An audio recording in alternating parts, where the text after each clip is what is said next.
It's Craig, and it's been fantastic to be joined by Emily Sandé. How are you? Okay. I'm really good, thank you. I was just saying, what a great backdrop. You got the books in the background, you got your piano. What a fantastic room that is.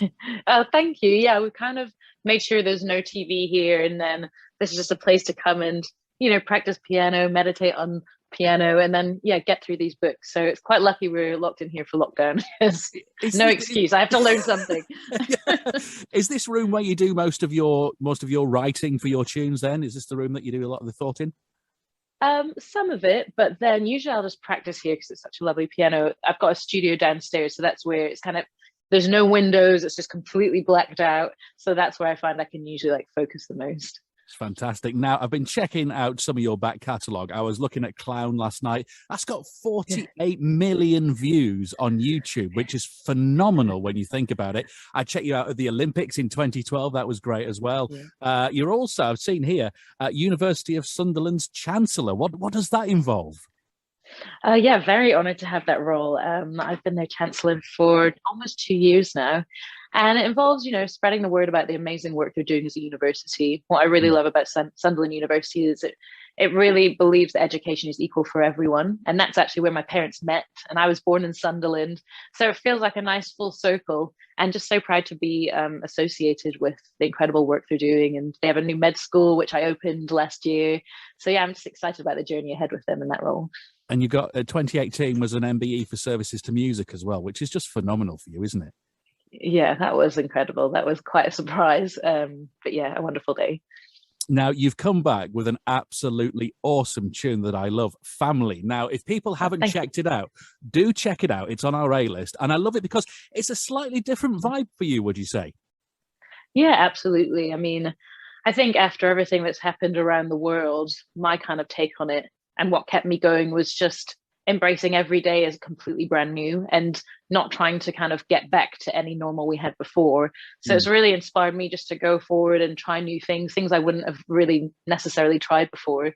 And it's the first music I'm putting out on as an independent artist. And just during lockdown, I had lots of time. I had a studio at home, so I got to experiment with new sounds, different effects in my voices, and it just kind of all came together. And it's quite an unusual song. I wasn't really expecting my manager or label to kind of be into it. But when they got excited about it, I thought, let's do something different and kind of start this new album with something a little bit more surprising. How is it being an independent artist? Is it a nice feeling? Do you feel free now to be able to do what you want, be more creative, do you think? Yeah, absolutely. I mean, I had a great time with Virgin Records. We had, great success together. And I enjoyed having that, the major label power behind you does feel good, and kind of you can do a lot of things with that support.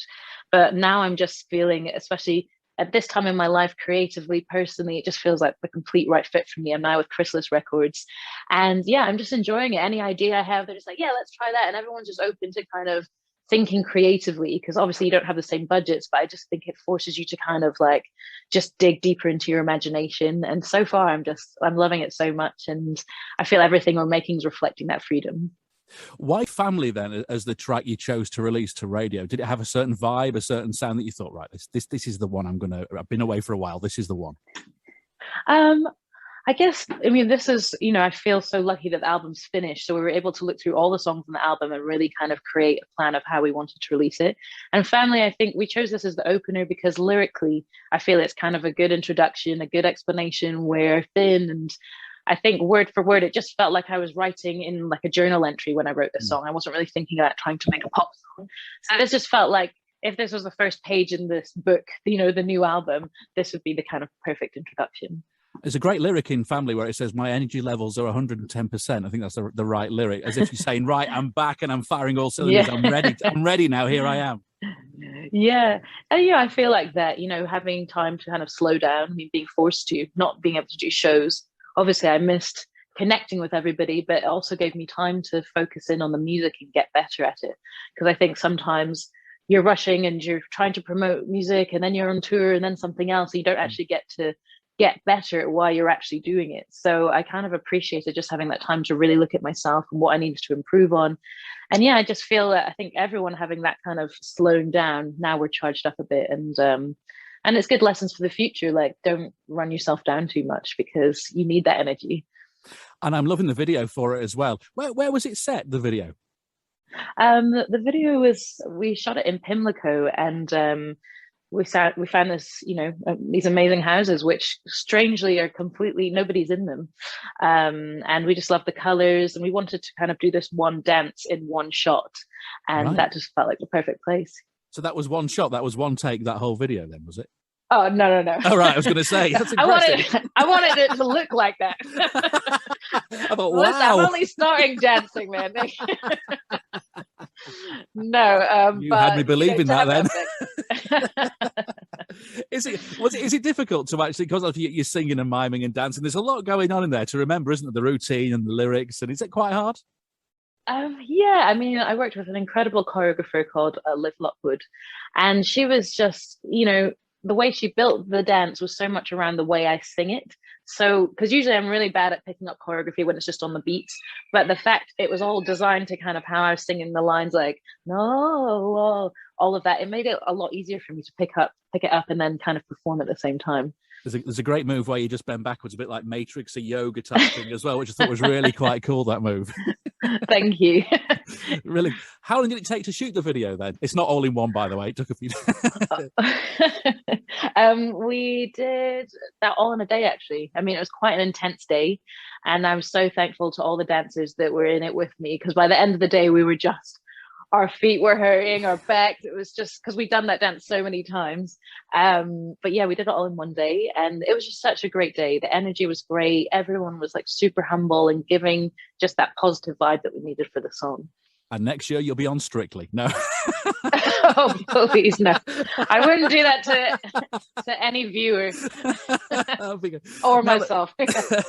Let's quickly chat about the album. Now, you said it's finished. How long did it take to put together? I mean, focus-wise, it took about a year to put everything together, to get it mixed and mastered. But some of the writing was done, a couple of years ago. So there's a few songs that really got revitalized in the process of the last year. And but yeah, all in all, from kind of really deciding to make an album, about a year. So it must be. Was it difficult to decide the order the tracks were going to go in? Like you say, family there, and was it very difficult to decide that? Kind of. I mean, you have to sit and listen through it all, and instead of, I think, getting out of your thinking brain and just letting it, imagine you've never heard these songs before, which is sometimes hard to do when you've heard them, hundreds of times. So imagining you've never heard them before, and again, the story, because you can make great songs and they can be catchy, and you might think that people may enjoy listening to them, but for me, I really wanted to focus on making an album and telling my story. So when I thought about it that way, it did start to make sense, and the jigsaw puzzle kind of just naturally fell into place. And then certain songs that didn't make this album, then we've already began the next one. So, they'll never go to waste. I suppose it's quite difficult as well to decide, I suppose, when you can't tour and you've not been in front of an audience, how they are reacting to your music as well. Because I suppose being on tour is a great sort of judge of how well your tunes are doing, I should imagine. Yeah, absolutely. I mean, which songs people sing back to, and when you meet the fans afterwards, like which stories you hear most about. But then at the same time, I think sometimes you can kind of stop yourself when you're overthinking and kind of second guessing what people will like.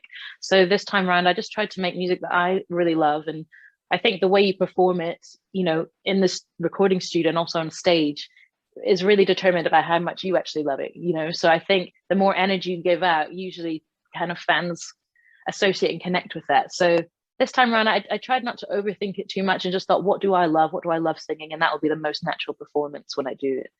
And you can tell you're back and you're loving it as well. You're just so enthusiastic about this new music. It's unbelievable. It's fantastic to see. Thank you. Thank you. Yeah, I feel really good, really great to be back.